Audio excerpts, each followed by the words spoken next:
Você sabia que o eixo hipotálamo, hipófise, adrenal pode estar alterado em pacientes com diabetes não compensados e ser um componente entre vários dos mecanismos fisiopatológicos de descompensação do diabetes? Para conversar sobre isso, eu trouxe aqui o meu amigo e colega Fernando Valente, que do Congresso Europeu de Diabetes assistiu já 2 palestras, não é, Fernando, sobre o tema, e eu gostaria que tu primeiro introduzisse, explicasse esse mecanismo e depois se a gente já pode ter uma futura ferramenta para manejar esse mecanismo fisiopatológico.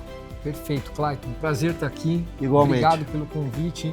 É muito importante isso porque a gente vê um número grande de pessoas com diabetes tipo 2 que não está na meta, certo? Apesar do uso de 2, 3 ou mais antidiabéticos.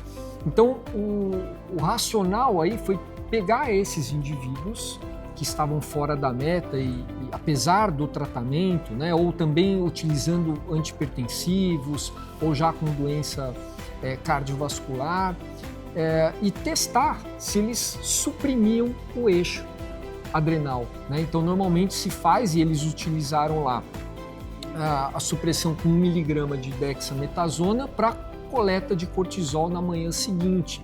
Inclusive, dosavam a dexametasona para saber se o indivíduo tinha tomado realmente, né? Então, o valor conhecido por todos aqui o valor de corte é 1,8, certo? Então, eles observaram que quase 24% dos indivíduos de diabetes tipo 2 fora do alvo, apesar do tratamento, não tinham supressão do eixo após a tomada da dexametasona. E isso excluindo aqueles pacientes que poderiam ter falsos resultados, pacientes, por exemplo, com apneia do sono, que trabalhavam em turnos, né? Então, era uma população que tinha retirado esse viés, né? Então, aí o De Fronzo, que apresentou uma Bunting Lecture há bastante tempo atrás, né, descrevendo os defeitos fisiopatológicos do diabetes tipo 2, ele descreveu o ominous octeto, o octeto ominoso. Isso. E agora ele propõe que seja Ele foi somando mecanismos. Foi somando mecanismos. Que eu sou do tempo lá de quarteto, resistência periférica à insulina, diminuição da secreção de insulina e aumento da produção hepática de glicose, né, que é o triunvirato. Né? Então, esse triunvirato virou um octeto, né, e agora ele quer passar para um Noxious 9.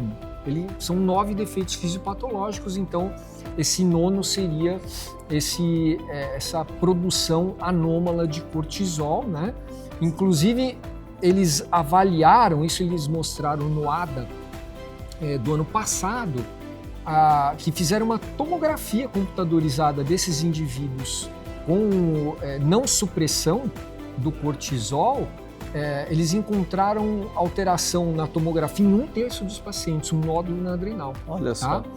E nesse congresso aqui, então, eles mostraram, Clayton, eles testaram um medicamento que atuaria nesse mecanismo fisiopatológico, né? Então, eles utilizaram a mifepristona, que é um antagonista do receptor glicocorticoide. Então, antagonizando, o que será que acontece? Será que melhora o controle glicêmico? Qual é o efeito no peso? Quais os efeitos colaterais? Né? Então, efeito colateral, por exemplo, hipocalemia. Tá?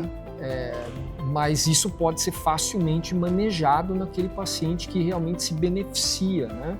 Então, ele mostrou ali no tratamento comparado ao placebo, ao longo de 24 semanas, deu a mifepristona ou placebo, e o resultado foi impressionante, uma redução de em torno de 1,4% de hemoglobina glicada.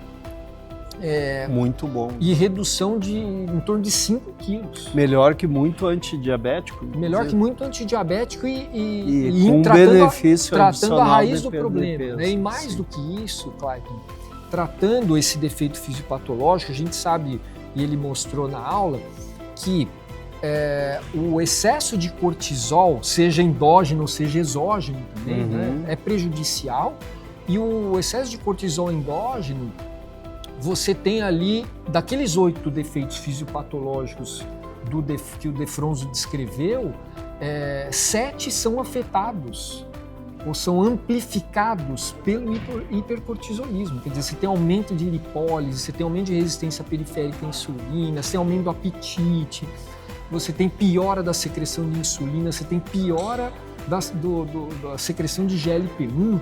Então são múltiplos defeitos, só não muda ali a reabsorção renal, né? Então mexe em outros 7 defeitos fisiopatológicos que você, corrigindo com a mifepristona, você atuaria também nesses outros defeitos fisiopatológicos. E a segunda apresentação, que foi no dia de hoje, né, foi uma subanálise apresentada pelo John Buse,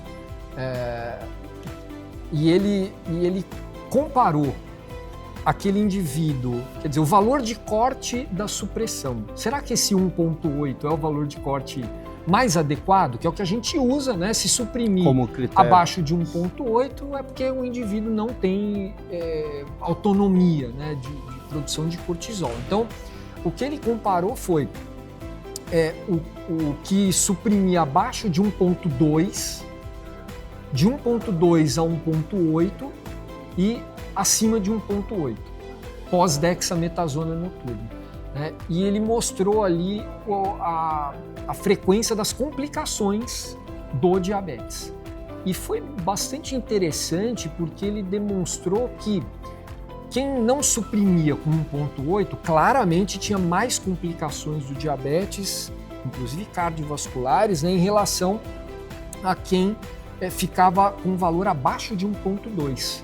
Mas aquele indivíduo que ficava entre 1,2 e 1,8 não tinha diferença significativa em relação a quem ficava acima de 1,8. Então, o que ele colocou lá é que talvez a gente tenha que rever esse valor de corte de 1,8, talvez estudar se a gente não poderia passar, ou se não seria melhor, se a gente não está perdendo pacientes, né, com um valor de 1,8, e reavaliar se o 1,2 não seria mais adequado para excluir, descartar um hipercortisolismo, uma produção autônoma, né, endógena de cortisol. Interessante. E ele chegou a considerar a correlação do peso com o ponto de corte para supressão? Não.